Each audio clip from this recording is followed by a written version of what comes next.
Hi everyone, my self Ajay Patel. आज हम देखेंगे गवर्नमेंट ऑफ इंडिया एक्ट 1935। तो आइए शुरू करते हैं।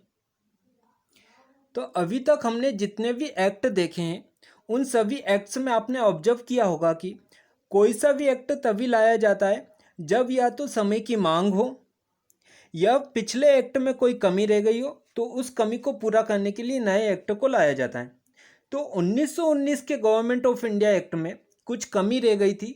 उस कमी को पूरा करने के लिए 1935 में इस एक्ट को जो लाया गया, और ये कई सारे रिपोर्ट पर भी, नेहरू रिपोर्ट पर भी आधारित था और साइमन कमीशन की रिपोर्ट पर भी आधारित था। तो ये एक तरीके से पूरा एक संग्रह था, एक कलेक्शन था, इसलिए काफ़ी बड़ा एक्ट था। साथ ही इसमें समय की मांग को मद्देनजर रखते हुए कुछ अलग प्रोविज़न भी इसमें जोड़े गए। इसलिए ये 1947 तक अंग्रेजों के द्वारा जितने भी एक्ट लाए गए उन सभी में सबसे बड़ा एक्ट था। इसमें टोटल 321 आर्टिकल और 10 शेड्यूल थे। आप आर्टिकल को ऐसा समझ सकते हैं कि ये एक प्रकार से फैक्ट थे, तथ्य थे, या बोले पैराग्राफ थे। और शेड्यूल का मतलब लिस्ट। जैसा कि एग्जाम्पल से समझे कि इस एक्ट में कहा गया है कि इंडिया का एक फेडरल स्ट्रक्चर होगा, यानी कि इंडिया जो है वो प्रोविंसेस और स्टेट से मिलकर के बनेगा। तो कौन कौन से प्रोविंसेस होंगे इंडिया में, उन सभी की लिस्ट बनाई जाएगी। उन लिस्ट को ही कहा गया शेड्यूल। तो ऐसे टोटल 10 शेड्यूल यानी 10 लिस्ट हुआ करती थी इस एक्ट में। खैर, हम इन सभी आर्टिकल और शेड्यूल को नहीं पढ़ेंगे क्योंकि इसका कई सारा पार्ट हमारे संविधान में डायरेक्टली अडॉप्ट कर लिया गया है। तो जब हम कॉन्स्टिट्यूशन को देखेंगे तब हमारा इसी का बहुत सारा पार्ट कवर हो जाएगा। बहरहाल, अभी हम कुछ ऐसे इंपॉर्टेंट प्रोविज़न देखेंगे जिनसे एग्जाम में डायरेक्टली क्वेश्चन पूछा जा सकता है। जैसे कि इस एक्ट के तहत प्रोविंसेस में डायआर्की यानी द्वैध शासन को खत्म कर दिया गया और ऑटोनॉमी को लाया गया, लेकिन सेंटर में डायआर्की लागू कर दी गई। हालांकि सेंटर में भी ज़्यादा दिनों तक नहीं रही। दूसरा, 1919 के गवर्नमेंट ऑफ इंडिया एक्ट के तहत गवर्नमेंट के सभी कामों को दो पार्ट में डिवाइड किया गया था। सेंट्रल गवर्नमेंट और स्टेट गवर्नमेंट के अलग अलग काम कर दिए गए थे कि सेंट्रल गवर्नमेंट का ये काम होगा और स्टेट गवर्नमेंट का ये काम होगा। फिर सेंट्रल गवर्नमेंट के कामों की जो लिस्ट बनी थी उसे फेडरल लिस्ट कहा गया था, और स्टेट गवर्नमेंट या प्रोविंशियल गवर्नमेंट के कामों की जो लिस्ट बनी थी उसे प्रोविंशियल लिस्ट कहा गया था। लेकिन कुछ ऐसे काम होते हैं जिन्हें सेंटर और स्टेट दोनों के कोऑपरेशन से ही सॉल्व किए जा सकते हैं या संपूर्ण होते हैं। तो तीसरी लिस्ट कॉन्करेंट लिस्ट बननी चाहिए थी, लेकिन वो उस वक्त नहीं बनाई गई थी। लेकिन अब 1935 के गवर्नमेंट ऑफ इंडिया एक्ट को इस बात को ध्यान में रखा गया और तीसरी लिस्ट कॉन्करेंट लिस्ट भी बनाई गई। इस प्रकार फेडरल लिस्ट में टोटल 59 मुद्दे होते थे, प्रोविंशियल लिस्ट में 54 और कॉन्करेंट लिस्ट में यानी समवर्ती सूची में 36 मुद्दे थे।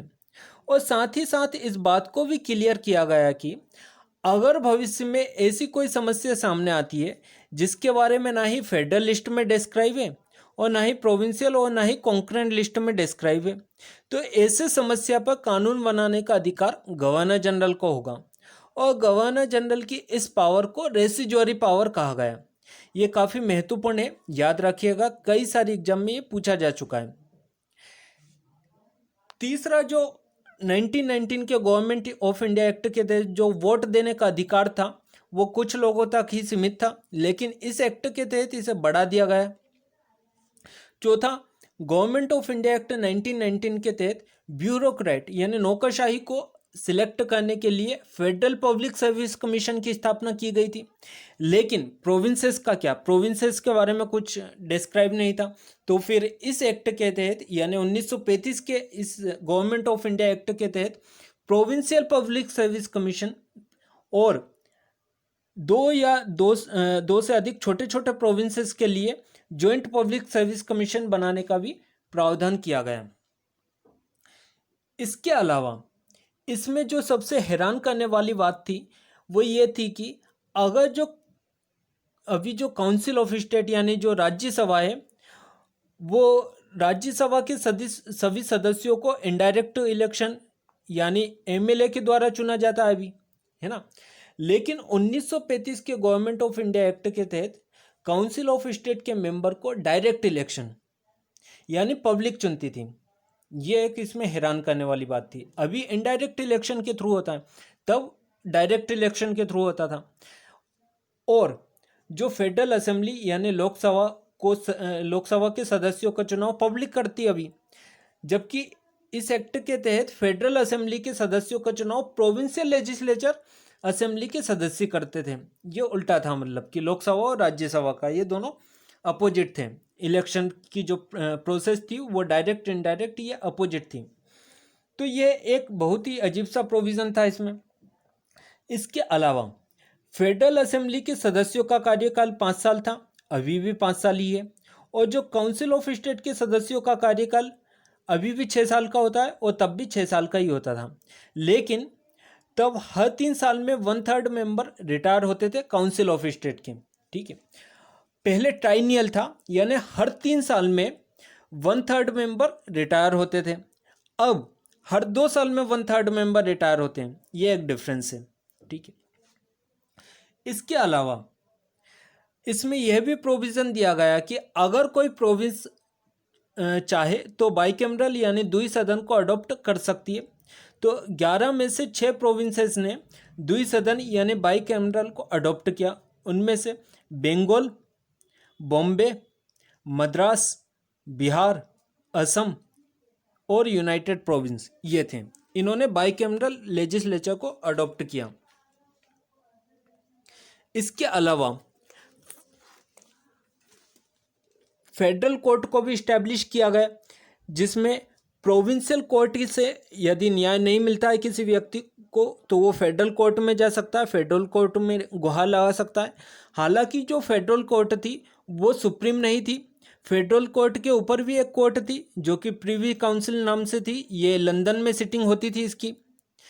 इसके अलावा करेंसी को बैलेंस करने के लिए यानी इन्फ्लेशन और डिफ्लेशन को मेंटेनेंस के लिए आरबीआई यानी रिजर्व बैंक ऑफ इंडिया की स्थापना की गई। तो ये कुछ प्रमुख प्रोविज़न थे गवर्नमेंट ऑफ इंडिया एक्ट 1935 में। अब हम व्यू देखते हैं। तो जो मदन मोहन मालवीय हैं उनका क्या कहना है वो देखते हैं। The act is somewhat democratic in its appearance but totally hollow inside. Madan Mohan Malviya कहते हैं कि ये देखने में तो डेमोक्रेटिक लगता है, लेकिन पब्लिक के हित के लिए बनाया गया ऐसा लग रहा है ये, लेकिन ऐसा है नहीं। अब अगर मदन मोहन मालवीय ऐसा कह रहे हैं कि ये देखने में तो डेमोक्रेटिक है लेकिन ऐसा है नहीं, तो ज़रूर इसमें कुछ छिपी हुई बातें होंगी जिससे कि इस एक्ट की गरिमा खत्म हो जाती है। ठीक है, जैसे कि प्रोविंशियल ऑटोनॉमी होगा। प्रोविंशियल ऑटोनॉमी लाने के पीछे अंग्रेजों की मंशा ये थी कि जब हर एक प्रोविंस के पास ऑटोनॉमी होगी तो वे अपने आप को सशक्तिकरण बनाने में लग जाएगा। और दूसरी तरफ सेंटर में डायआर्की को लागू किया गया, जिससे सेंट्रल गवर्नमेंट रिजर्व और ट्रांसफर्ड के बीच में ही पिसती रहेगी, जिससे प्रोविंसेस की तरफ ध्यान नहीं जाएगा सेंटर का। और फिर से वही कंडीशन आ जाएगी, यानी कि जो हर एक प्रोविंस का व्यक्ति सिर्फ अपनी प्रोविंस को देख रहा है, देश जाए भाड़ में, वही वाली कंडीशन यहाँ पे लाने की मंशा थी ये अंग्रेजों की। दूसरी तरफ जिन्ना ने भी यह कहा था कि ये पूरी तरह से एक सड़ा गला एक्ट है और ये इसको एक्सेप्ट ही नहीं किया जा सकता, ये अनएक्सेप्टेबल एक्ट है। जवाहरलाल नेहरू ने कहा था कि we are provided with a car all brakes but no engine. इन्होंने हमें एक ऐसी कार दी है जिसमें ब्रेक तो हैं लेकिन इंजन नहीं। मतलब क्या है, कहने का मतलब ये है, यानी कि एक ऐसी कार है जिसमें ब्रेक भी लगते हैं, लेकिन उन ब्रेक का क्या फ़ायदा जब वो कार चलेगी नहीं, इंजन तो है नहीं उसमें। ब्रेक का यूज़ तो तभी किया जा सकता है ना जब चलती हुई कार को रोकना हो, लेकिन अगर कार ही नहीं चल रही है तो फिर ब्रेक का क्या फ़ायदा।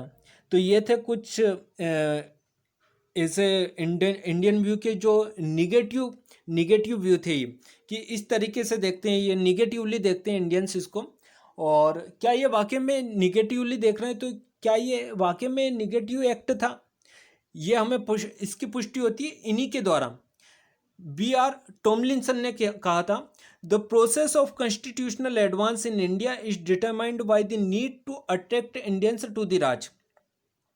मतलब कि ये जो इतना कॉन्स्टिट्यूशन में ये जो इतना प्रोसेस दी हुई है, ये जो प्रोविज़न दिए हुए हैं सारे के सारे, वो सिर्फ इसलिए है कि सारे के सारे इंडियंस को अलाइन करना है राज के थ्रू, ब्रिटिश राज के थ्रू अलाइन करना है, अट्रैक्ट करना है उनको, सिर्फ इसलिए ये बनाए गए हैं। और यहाँ तक कि जो वायसरॉय था इंडिया का, जो कि 1936 से लेकर के 43 तक रहा, लॉर्ड लिनलिथगो, उसने भी यही कहा, we framed the act of 1935 because we thought that was the best way of maintaining British influence in India. यानी कि ये जो ब्रिटिशर्स का जो इन्फ्लुएंस है, जो प्रभाव है, वो भारत में कम हो रहा था और उसको मेंटेन करने के लिए इस एक्ट को लाया गया।